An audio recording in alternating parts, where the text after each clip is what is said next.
Welcome to another episode of the Transition Wrap, covering from Friday the 14th to Thursday the 20th of February. My name is Paul Shelton, coming to you from Transition Australia. You know, it's hard to keep up with what's going on in this climate emergency, and some will even try to tell you there's not much going on, that it's all no change, business as usual. But the reality is nothing like that. Passionate people and dedicated groups are getting on with making the transition to a low energy, low consumption, community focused future. There are way too many events to know all of them, so this wrap up is all about making it easier to get a handle on what's going on across the country and in your town, so you can get more involved. Let's get on with it. So let's start this wrap with events for Friday the 14th of February, with a huge event that's taking place over 2 days as one of the centrepieces for the Sustainable Living Festival. The National Climate Emergency Summit explores how we can build on the movement that's seen 1,335 constituencies across the world declare a climate emergency, to push global action that creates an equally powerful response. This event is based in Melbourne on Friday and Saturday. At last check, there were a couple of tickets left, but there's also a virtual ticket available to join in even if it's sold out. Check out transitionaustralia.net for the link to the registration site. As long as the TV and news sites for the Murdoch press keep pumping out divisive misinformation, many Australians will remain confused about what is required to slow down global warming. So XRVic are keeping up their pressure by protesting each Friday to keep the pressure on News Corp to practice some fact-based, responsible journalism and tell the truth. This happens each Friday from 1 to 2 o'clock at the Herald and Weekly Times building in City Road, South Bank, Victoria.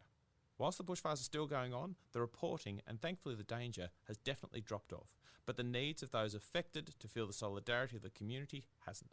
If you're in Sydney this Friday, XR would like you to come and show the love for our towns, wildlife and wilderness that's been hurt by this bushfire crisis on Valentine's Day. They'll start a procession from Belmore Park to Hyde Park, where they will congregate for speeches, music and acts of remembrance. Staying in Sydney and apologising up front for the puns, let's check out with those anarchic needlefolk, the Knitting Nanas. Every Friday they hold a Sydney Knitting Nanas and Friends session to show they are darn angry and won't stop stitching and purling until the Santos Narrabri coal seam gas project is stopped and fracking and unconventional gas mining ceases. They'll be knitting up a storm every Friday at 52 Martin Place in Sydney from 11 to 1. Let's go to Saturday now, where there's a huge amount of community resilience work going on across Melbourne, with food swaps across the state, including in Moonee Valley, Fairfield, Reservoir, Macleod, Croydon, North Coburg, the Urban Orchard at Ceres and Box Hill South, at Bulleen Arts and Gardens, at the Thrive Community Centre, the Collingwood Children's Farm, and then Warrenwood, Surrey Hills and the Patch on Sunday. Remember, you don't need to have fresh produce, as most swappers are more than happy to barter their fresh goods for preserves, cakes, seeds, seedlings and a whole lot more.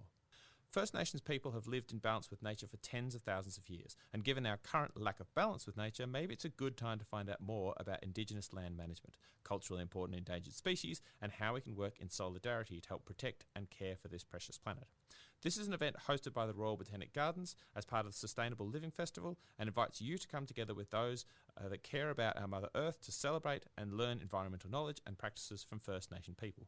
This event happens on Saturday from 10 to 11:30 at the Visitor Centre at the Melbourne Botanic Gardens. There's also a couple of non-violent direct action trainings going on this Saturday. For those who don't already know, non-violent direct action, or civil disobedience, has a long history of success in achieving huge changes, from the Indian independence movement to the civil rights struggle in the US and women's suffrage all over the world.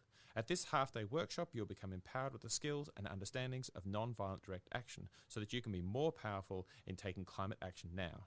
This Saturday, there are sessions in Ballarat, Victoria at the Trades Hall building, in Camp Street, and one in Sydney at the Joseph Sargent Community Centre in Newtown. But along with active non-violent practices, we also need to develop our own resilience, adaptability, and ability to look after ourselves and those around us. The Regen 101 course has been created with this in mind, to help working groups in the wider community understand regenerative culture.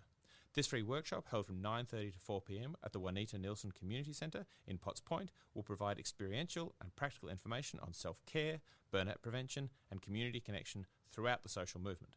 The climate fight is going to be a long one, and this sort of event and the ability to learn how to be resilient and adaptable is really important. This climate emergency isn't just going to happen to people in the cities though, so I'm pleased to give a shout out for the good folk in Euroa who are holding a What Climate Emergency? The Science and Solutions session on Monday the 17th from 7 to 9 at the Euroa Butter Factory in Boundary Road. This will be led by Albury-raised neuropsychologist Dr. Christine Canty and supported by XRVic. The bushfires have had a huge impact on people, animals and plants. An estimated 1.25 billion animals have died in this bushfire crisis so far, as well as 31% of Victoria's rainforest, 24% of the wet or damp forests, and 34% of lowland forests. This is a huge loss for our native animals, and we need to make sure that logging doesn't just continue as if none of this has happened. Everything has changed, and Vic Forest needs to change too. That's the message that the Protect the Unburnt event will be sending as the Warburton Environmental Group rally on the steps of Victorian Parliament this Tuesday at 12 o'clock. They are asking people to wear black to highlight how much this fire has blackened the landscape and how the forest needs to be protected from logging and left to recover. If you've ever seen an event by the Playback Theatre Company, then you will know they are something special. And this Tuesday in Melbourne at Trades Hall, they'll be joining up with Climate for Change to host an evening of conversation and performance. As their byline says, this night will provoke the mind, nourish the heart, and ultimately motivate meaningful action. RMIT got a pretty big shout out last week with an amazing event, and they're looking at backing it up this week with another amazing session. Titled Living in a Climate of Change, this event looks at the impact and potential for answers that our cities hold.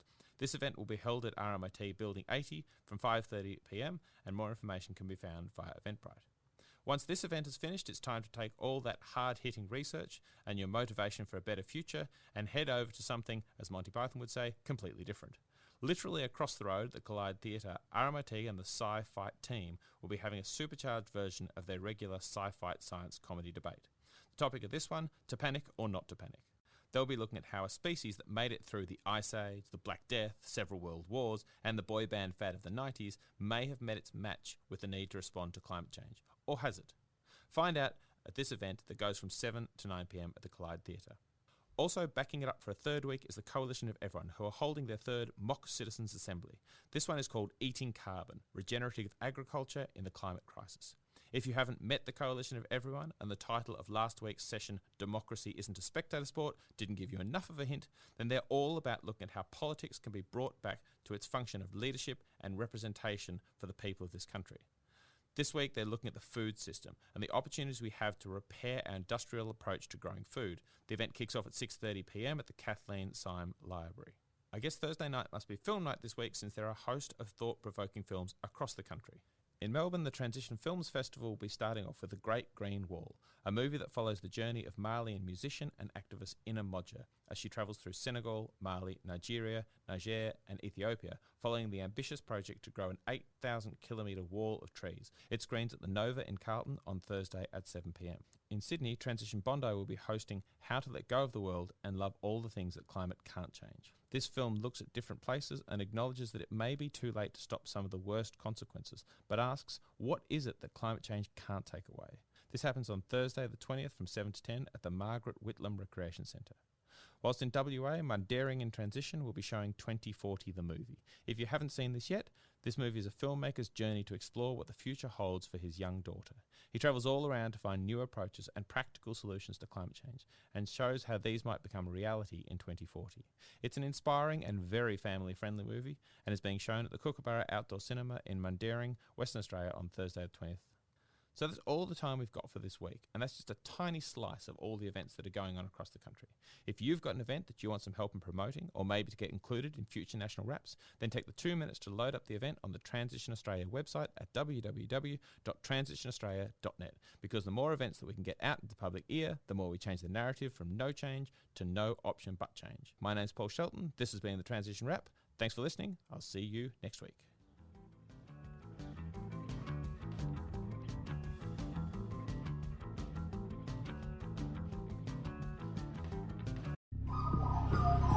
The Climactic Collective.